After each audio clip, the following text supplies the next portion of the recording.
Hello student, आज हम करने वाले हैं कक्षा 9वीं गणित का अध्याय 4 दो चरों वाले रैखिक समीकरण की प्रश्नावली 4.1। दो चरों वाले रैखिक समीकरण में प्रश्नावली 4.1 करते हैं।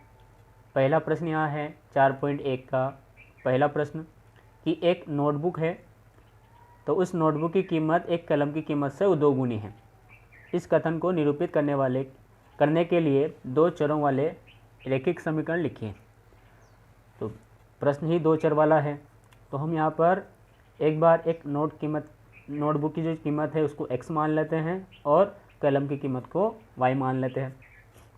तो हमने माना पहले सवाल के लिए सॉल्यूशन माना कि नोटबुक की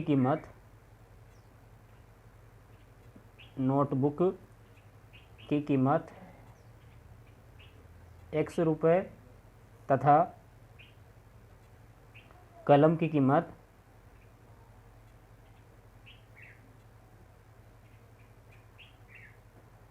y रुपये है।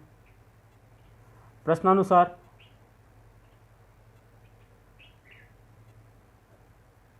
यह बोला है कि रैखिक समीकरण लिखें। नोटबुक की कीमत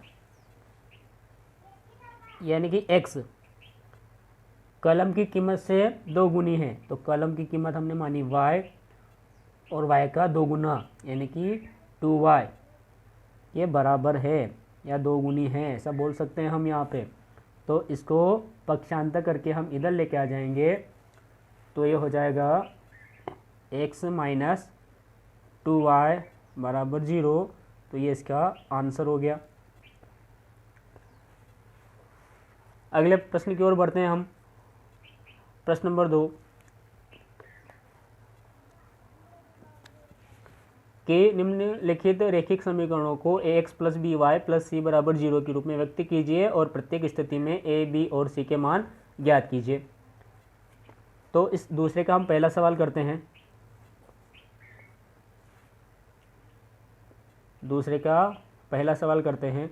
दे रखा 2x प्लस 3y बराबर 9.35 और ऊपर बार लग रहा है। ये सवाल है, इसको ax plus b y plus c के रूप में लिखना है। ax plus b y plus c बराबर 0 में लिखना है, यानी कि बराबर में 0 लाना है। तो बराबर में 0 लाने के लिए हमें 9.35 बार को इधर लाना पड़ेगा पक्षांतर करके। तो हम यहाँ पर कर देते हैं इसका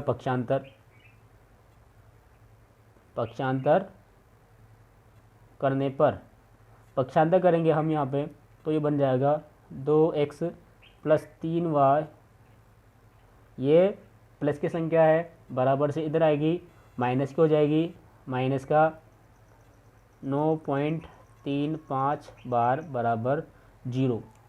चूँकि हमें यहाँ पर इसको प्लस के रूप में लिखना था, तो हम इसको ऐसा लिख सकते हैं 2x प्लस 3y प्लस और माइनस में लिख सकते हैं इसको 9.35 बार बराबर 0। तो ये हमने इसको इस रूप में लिख दिया। तो यहाँ पर हम जब इसकी तुलना करते हैं, ये आंसर हो गया। इसकी तुलना करते हैं ax plus b y plus c से। यहाँ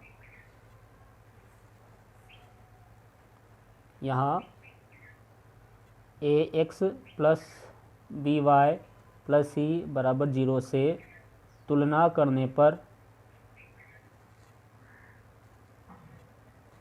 तुलना करेंगे तो देखिए x के आगे यहाँ a है, यहाँ x के आगे 2 है, तो इसका मतलब हुआ कि a बराबर तो यहाँ 2 है।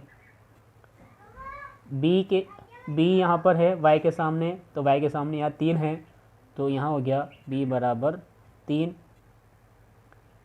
और c बराबर देखते हैं, c यानी कि संख्या है, तो c यहाँ पर संख्या है माइनस 9.35 बार।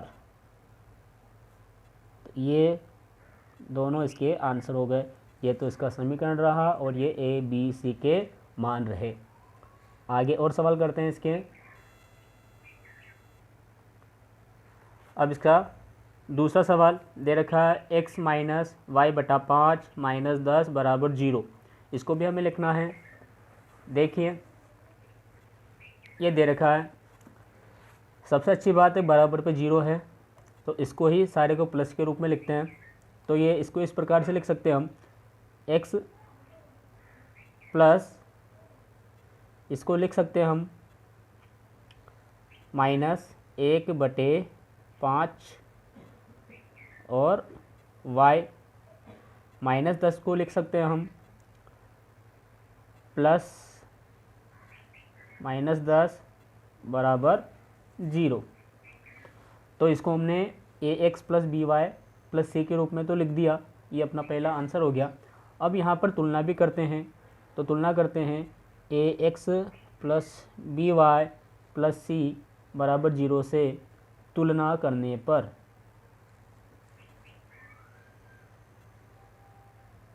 तुलना करते हैं, x के आगे a है, यहाँ x के आगे कुछ भी नहीं है, जहाँ कुछ नहीं होता वहाँ पर 1 होता है प्रेजेंट। तो यहाँ पर इस a का मान इस 1 के बराबर है, तो a बराबर यहाँ 1 आ गया। b y के सामने b, y के सामने यहाँ लिखा -1/5, तो b का मान -1/5।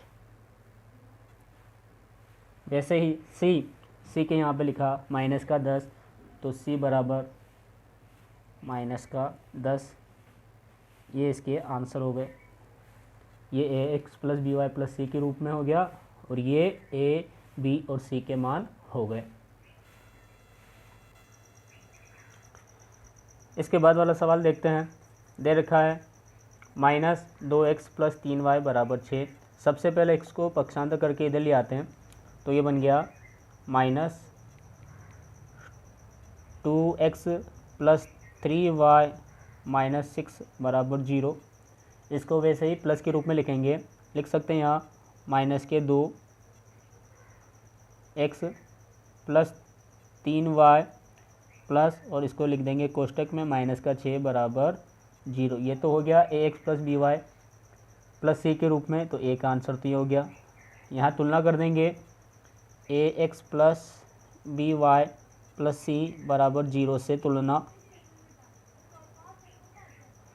तुलना करने पर हम देखते हैं, तो a की वैल्यू आएगी -2, b का मान बनेगा 3 और c का मान यहाँ होगा -6। इस तरह से अगला सवाल देखते हैं। x बराबर 3y। सबसे पहला काम ये करना है कि बराबर में 0 रखना है। 0 लाने के लिए 3y को लाना पड़ेगा इधर। पक्षांतर करते हैं, तो पक्षांतर करेंगे तो ये होगा x माइनस 3y बराबर 0। चूँकि यहाँ प्लस में लिखना है, तो ये हो गया x प्लस -3y बराबर 0। चूँकि यहाँ c की संख्या नहीं है, c लाना पड़ेगा।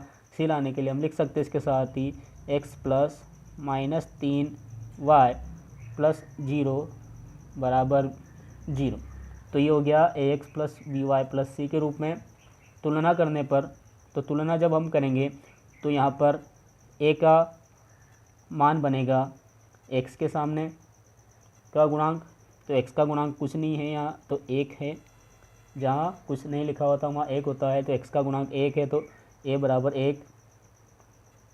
b बराबर y का गुणांक -3 और c बराबर अचर मान 0 है, तो 0। तो a b c के मान यहाँ आ गए। आगे हम और देखते हैं इसका सवाल पांचवा। सबसे पक्षांतर करके ले आए इधर सबसे पहले, तो यहाँ पर ये हो गया 2x प्लस 5y बराबर 0। प्लस के रूप में है, c नहीं है, c लिख देते हैं, c यानी कि संख्या 2x प्लस 5y प्लस 0 बराबर 0। तो ये ax plus b y plus c के रूप में हो गया। तुलना करते हैं यहाँ पे, तो तुलना करेंगे तो यहाँ पे a बराबर होगा x का गुणांक 2 बी बराबर वाई का गुणांक 5, सी बराबर अचर मान 0। ये ए बी सी के मान यहाँ हो गए। देखते हैं इसके बचे हुए सवाल। छठा सवाल है 3x + 2 बराबर 0 बराबर 0 दे रखा। यहाँ हम देखते हैं तो x की संख्या है, y की संख्या नहीं है, y की संख्या लिख लेते हैं हम। तो लिखने के लिए 3x y नहीं है तो यहाँ हम लिख देते हैं यहाँ 0y + 2 बराबर 0। वही हम तुलना करेंगे यहाँ पर, तो तुलना करने पर ये तो आंसर हो गया ax + by + c के रूप में। अब तुलना करके देखते हैं तो यहाँ पर a बराबर x का गुणांक 3 है, b बराबर y का गुणांक 0 है और c बराबर अचर मान यहाँ पे 2 है। तो ये इसके मान आ गए। अगला सवाल देखते हैं, सातवां y - 2 बराबर 0। यहाँ हमने देखा तो यहाँ x नहीं है, x जोड़ देते हैं इसमें।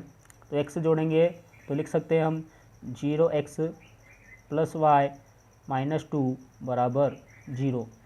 इसको प्लस के रूप में लिखना है, लिख सकते हैं 0x + y प्लस और कोष्टक में -2 बराबर 0।